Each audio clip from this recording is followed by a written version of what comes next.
नमस्कार दोस्तों, कोई प्रशासन का व्यक्ति, खासतौर से अगर बात करें दिल्ली पुलिस किसी भी राज्य की हो, और अगर पुलिस के साथ ही कुछ अगर ऐसी घटनाएं होने लगे जिसमें वो कहीं ना कहीं अपने परिवार से दूर हो जाए, परिवार की संपत्ति चली जाए, ये बड़ी गंभीर बात है।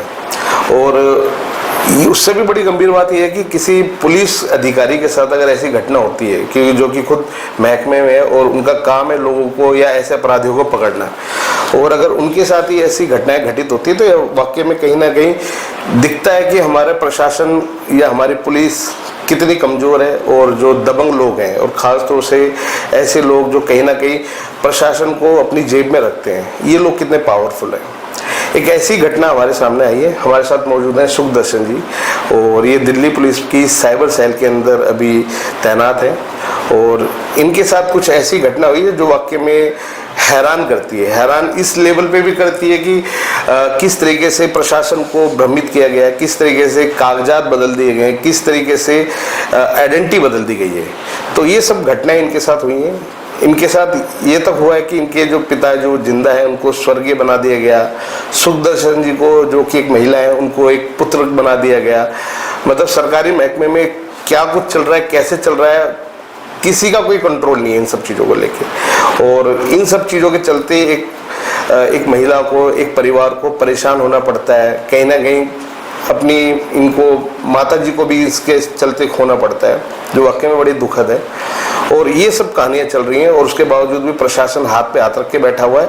ये कहानी जो आज हम आपको बताने जा रहे हैं गंभीर इसलिए भी है कि अगर एक प्रशासन के आदमी, एक महकमे के आदमी के साथ, व्यक्ति के साथ अगर ऐसी घटना हो रही है तो सोच के देखिए कि जो आम आदमी है, जिनको शायद पुलिस, थाना, कचहरी के बारे में भी नहीं पता, उनके साथ जब ऐसा होता होगा तो वो कैसे इन सब चीज़ों को बर्दाश्त करते होंगे। तो हमारे साथ सुखदर्शन जी आपका बहुत बहुत स्वागत है हमारे चैनल पे। और सबसे पहले तो मैं चाहूँगा कि थोड़ा सा जितने भी हमारे दर्शक देख रहे हैं उनको अपना छोटा सा एक परिचय आप दे दें। मेरा नाम सुखदर्शन, पुत्री श्री सीताराम, गांव के ठलपट्टी आजलान की मूल निवासी हूँ। कुछ समय पहले की बात है जब 11/12/2023 में हमारी भूमि पे झूठा दावा किया गया, तो मैंने एक डीएम साहब को शिकायत दी थी लिखित में। उस पर कार्रवाई की, तो कार्रवाई की रिपोर्ट में जो आख्या प्रेषित की रंबाला थाना की तरफ से, उन्होंने मेरे पिताजी को, जो कि वर्तमान में जीवित हैं, उनको स्वर्गीय लिखा, और मैं पुत्री जो वर्तमान में दिल्ली पुलिस में कार्यरत हूँ, मुझे पुत्र लिखा गया। मेरा सवाल ये है, मैं साक्ष्य चाहती हूँ कि मुझे उन्होंने पुत्र किस आधार पर लिखा है, और मेरे पिताजी जो कि वर्तमान में जीवित हैं उनको उन्होंने स्वर्गीय किस इरादे से लिखा है और किस उद्देश्य से लिखा है, उसका मुझे कारण बताया जाए। 1 अगस्त 2024 को मेरी मदर के बेहोश होने की सूचना मुझे मिली, और मेरे पिताजी ने इन लोगों के खिलाफ एक शिकायत दी थी, क्योंकि ये लोग मेरे पिताजी को मारने का इरादा कर रहे थे, और वो पीछा कर रहा था जो वहाँ पर भूमाफिया है। भूमाफियों के समर्थन में ये लोग रिश्वत लेकर के हमारे पीछे, जान से मारने के लिए पीछे लगे हुए हैं। इस वजह से इन्होंने, उस दिन भी कुछ ऐसा इंसिडेंट हुआ कि जैसे हमें सूचना मिली कि मेरी मदर को चक्कर आया, बेहोश हो गई, वो गिरी हुई है और चोट लगी हुई है। जैसे हम पहुंचे तो वहाँ पे एसआई कृष्णवीर पहले से ही भूमाफियाओं को लेकर के मौजूद था। उन्होंने मेरी माँ की मृत्यु के कारणों की जांच नहीं की, और मेरे पिताजी को धमकाने के लिए आया था, विपक्षियों भूमाफियाओं का समर्थन, सपोर्ट करने के लिए।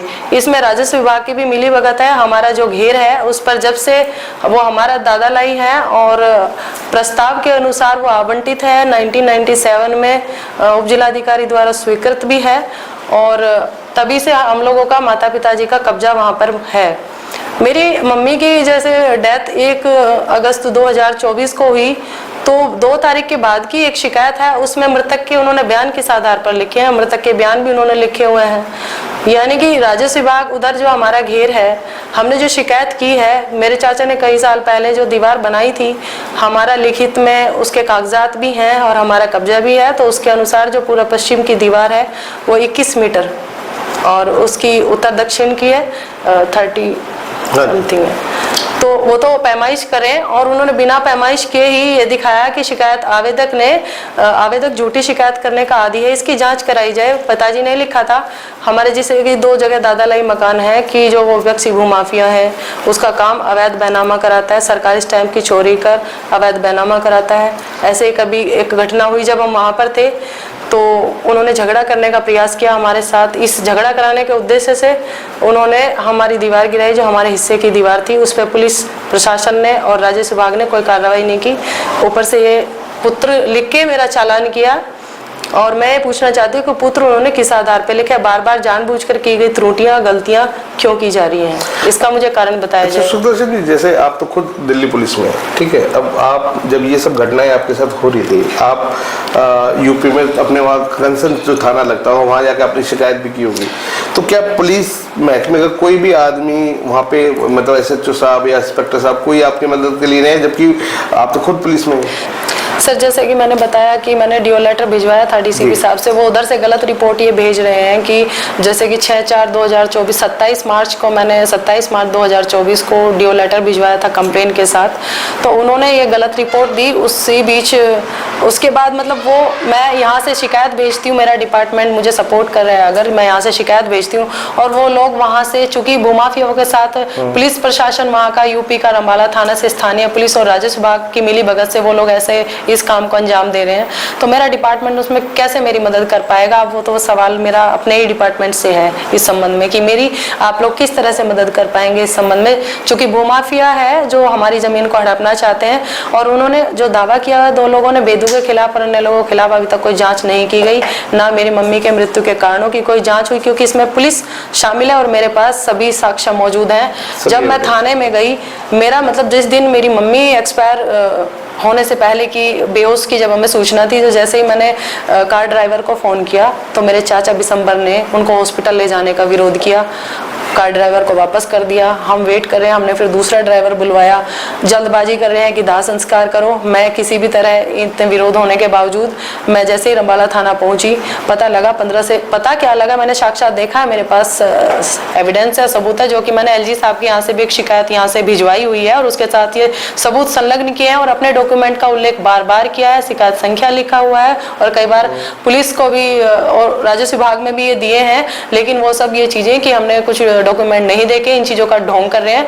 मुझे ये चाहिए जो मैंने पहले की शिकायत भेजी हुई है और उनमें शिकायत संख्या, IGRS संख्या, RTI लगा के जो लिया है वो सब मेंशन है।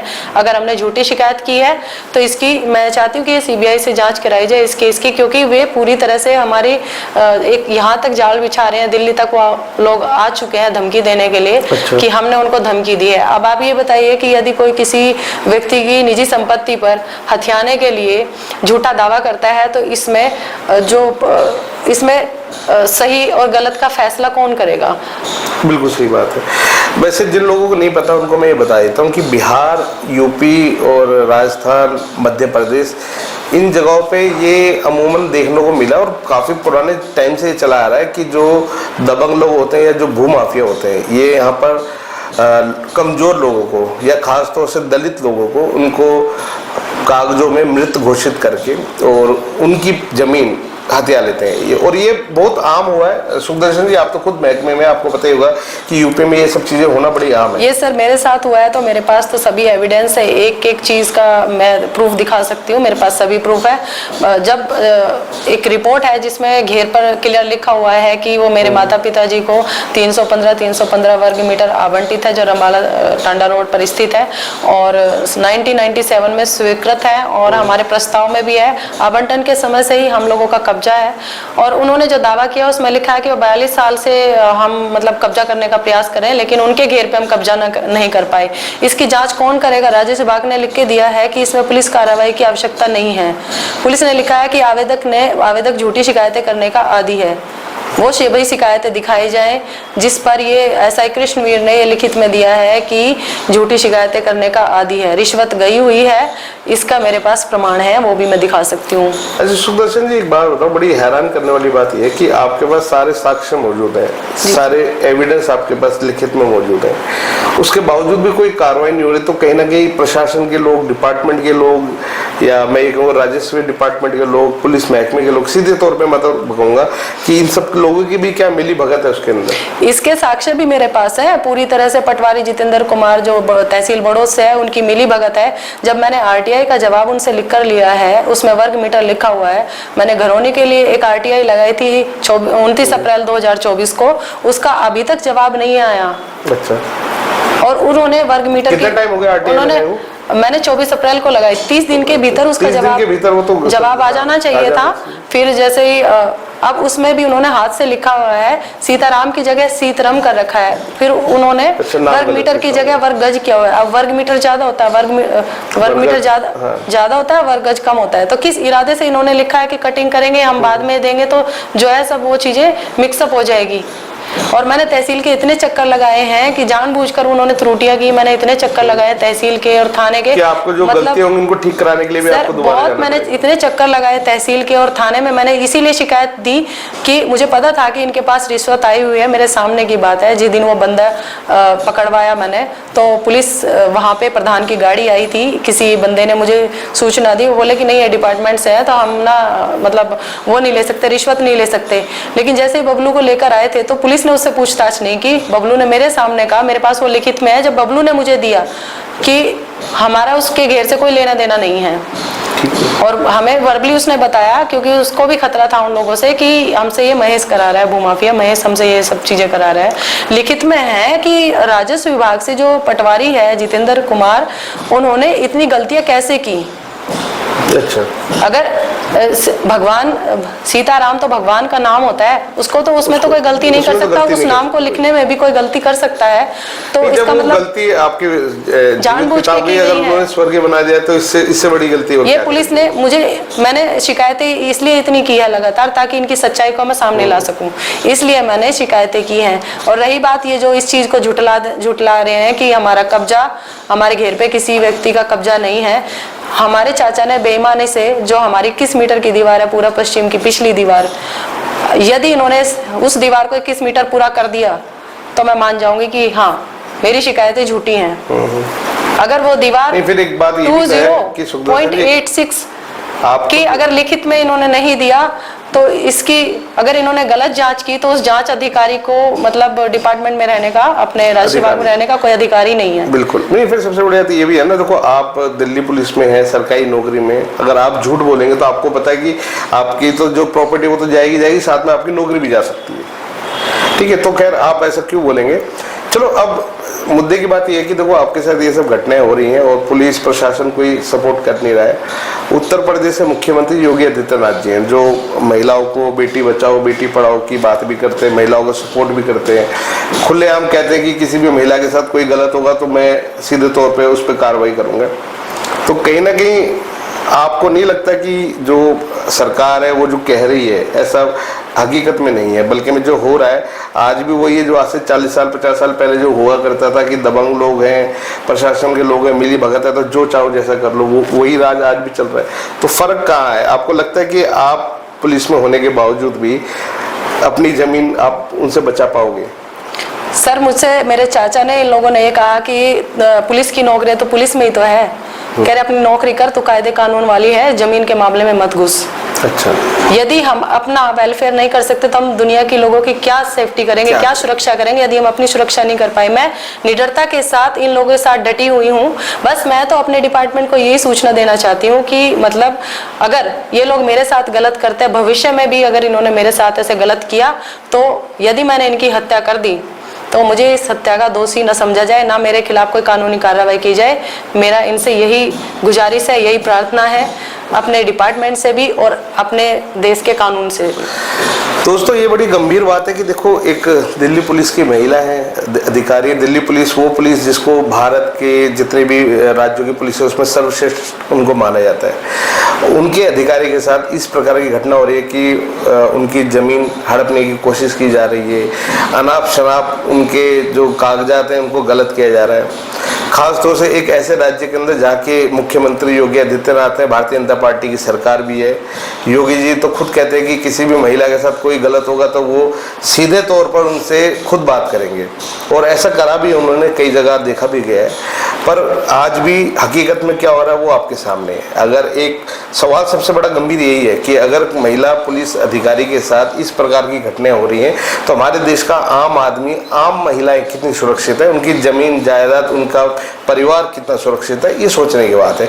और इसका जवाब मैं चाहूँगा कि हमारे मुख्यमंत्री जी, हमारे मोदी सरकार, हमारे जितने भी प्रशासन है, खासतौर से दिल्ली पुलिस के लोग जो अपने ही साथी की अगर मदद नहीं कर पा रहे तो वो आम जनता की क्या मदद करेंगे। मैं ये चाहूँगा कि हमारे इन सवालों का जवाब पुलिस प्रशासन, सरकार ज़रूर दे। तो सुखदर्शन जी के साथ जो हो रहा है इसके लिए प्रशासन उनकी क्या मदद कर सकता है, कैसे कर सकता है? सारे साक्ष्य, सारे एविडेंस इनके पास हैं। कोर्ट एक लास्ट उपाय बचता है, वो ये जाएंगे भी और इनका अधिकार भी जाएंगे भी है। पर कोर्ट में जाने का मतलब तो ये है कि अब हमारे यहाँ राज्य, हमारे देश में एक नियम ये भी है कि कोर्ट में जाने के बाद आपको 5 साल लगेंगे, 10 साल लगेंगे या 50 साल लगेंगे। कई बार तो ऐसा भी हुआ कि लोगों ने अपनी जमीन जायदाद छुड़ाने के लिए कोर्ट केस किए हैं, और जब तक वो कोर्ट केस में उनका नंबर आता तब तक पता चलता है इसकी जमीन थी, वो खुद ही भगवान को प्यारा हो गया। ऐसे भी देखने को मिला है। तो ये सब चीज़ें कैसे चलेंगी, कहाँ तक चलेंगी, ये गंभीर सवाल हैं जो सरकारों के ऊपर उठ रहे हैं और सरकारों को इनका जवाब भी देना चाहिए। सुखदर्शन जी, हमारे चैनल के माध्यम से जितने भी हमारी सरकार के नुमाइंदे, जो भी सरकारी अधिकारी, पुलिस अधिकारी इस वीडियो को देख रहे हैं, उनसे आपकी क्या अपील रहेगी? सर, मेरी अपील यही है कि जब 1 अगस्त 2024 को मेरी मदर की डेथ हुई, उस दिन बिना बुलाए एसआई कृष्णवीर थाना रंबाला से क्या करने आया था भूमाफियाओं को लेके। मुझे तो जानकारी है उस संबंध में कि ये धमकाने आया था पिताजी को और उनको उठाने आया था, और उसके बाद भूमाफिया 15-20 लोग जो तो थाने में बैठे हुए थे, बिल्कुल पैर पे पैर रख के ऐसे शान से, और वहाँ की तमाम एसओ सहित थाने की जो जितनी भी पुलिस थी वो गायब थी। वहीं पे मैंने 1076 पे कॉल किया, उन्होंने 112 की पुलिस को इन्फॉर्म किया, पुलिस हमारे साथ पहुंची। मैंने वहाँ जानकारी ली कि सर सब लोग कहाँ पे हैं, क्योंकि मेरी माता की डेथ जो है ना वो ऐसे नहीं हुई है, तो फिर नेचुरल डेथ नहीं हुई है। तो तहरीर के लिए मैं गई थी कि हालात देखने के लिए कि साहब एसओ साहब देख लेंगे, लेकिन उस दिन सूचना मिलने के बाद भी वो घर पर नहीं आए। मुझे ये कारण जानना है कि एसआई कृष्णवीर क्या करने आया था बिना सूचना दिए, और उसकी जांच भी नहीं की। मैंने इतनी शिकायतें लिखी है और वो फोटोग्राफ्स मेरे पास है जो मैंने फोटो लिए हुए हैं। वो दिन शाम तक क्यों नहीं, और विपक्षी मतलब उन्होंने हमारी गाड़ी कार के सामने है, वो फोटो भी मेरे पास में है, वो फोटो प्रूफ भी मेरे साथ है। और वो हमने अपनी मम्मी का दाह संस्कार घेर में किया है। यदि वो किसी और की जमीन होती तो क्या कोई उसमें दाह संस्कार करने दे सकता है? वो कैसे शामिल हुए? जब हमने बार बार सूचना दी कि विपक्षी हमारे साथ झगड़ा कर सकते हैं, ये उसके बाद भी सचेत जागरूक नहीं हुई पुलिस वहाँ की, और मेरे साथ झगड़ा करने का प्रयास किया ताकि हम इसको झूठे केस में फंसा के जेल भेज सके। मैं अपने घेर में अपने मम्मी पापा के जो घेर पे दावा किया हुआ है हमारे घेर पर, उसकी जो पैरवी कर रही हूँ कि पैरवी ना कर पाए और किसी तरह हम उस चीज को हथिया लें। राजस्व विभाग ने लिख के दिया कि कोई धोखाधड़ी का मामला नहीं है, सब कुछ लिखा हुआ है, क्योंकि ये तो हमारा ओन रिकॉर्ड है राजस्व विभाग में। रिकॉर्ड अगर रिकॉर्ड नहीं होता तो हमारे ये क्या हासिल करते, अब तक मुझे जेल भिजवा चुके होते। ये रिकॉर्ड इनको देना पड़ेगा, इसलिए इन्होंने दिया कि ये तो हम इसको छिपा ही नहीं सकते, ये तो रिकॉर्ड हमारा है, वो तो उन्होंने दिया। लेकिन उसके बाद बचाव में विपक्षी के खिलाफ इन्होंने कुछ भी नहीं किया, सख्ती से पूछताछ नहीं की, उनसे उनके डॉक्यूमेंट नहीं देखे कि भाई किस आधार पर आप ये लोग किस तरह से किस बिहार पे आप दावा कर रहे हो, ये तो देखना चाहिए था कम से कम। तो मतलब इन पे इतनी ढिलाई बरती गई है। और जब हमने बार बार लिख के देते कि प्रार्थी ने कोई साक्ष्य नहीं दिए, हम साक्ष्य जब हम सारे साक्ष्य लेके बैठे हुए तो यहाँ दिल्ली तक जाल बिछा दिया, हमें मारने के लिए, जान से मारने के लिए यहाँ तक जाल बिछा दिया कि अब हमारे पास एविडेंस है, इतनी पर्याप्त एविडेंस है राजस्व विभाग के खिलाफ और पुलिस प्रशासन के खिलाफ यूपी की। ठीक है, तो दोस्तों ये है सुखदर्शन जी और इनकी कहानी आपने सुनी, और इनसे जुड़े हुए और भी मुद्दे हम लोग आपके सामने लेके आएंगे। हम कोशिश करेंगे कि जितने भी प्रशासन के लोग हैं उनसे बात करें कि इनका जो मुद्दा है उसको लेकर हमारा प्रशासन क्या कर रहा है। तो इन सब चीज़ों को जानने के लिए आपको हमारे साथ बने रहे हमारे साथ, और इस तरह की और भी घटनाएं और भी कहानियां हम आप तक पहुंचाते रहेंगे हमारे चैनल के माध्यम से। धर्मवीर जारवाल कैमरे में मेरे साथ है ओम प्रकाश। नमस्कार।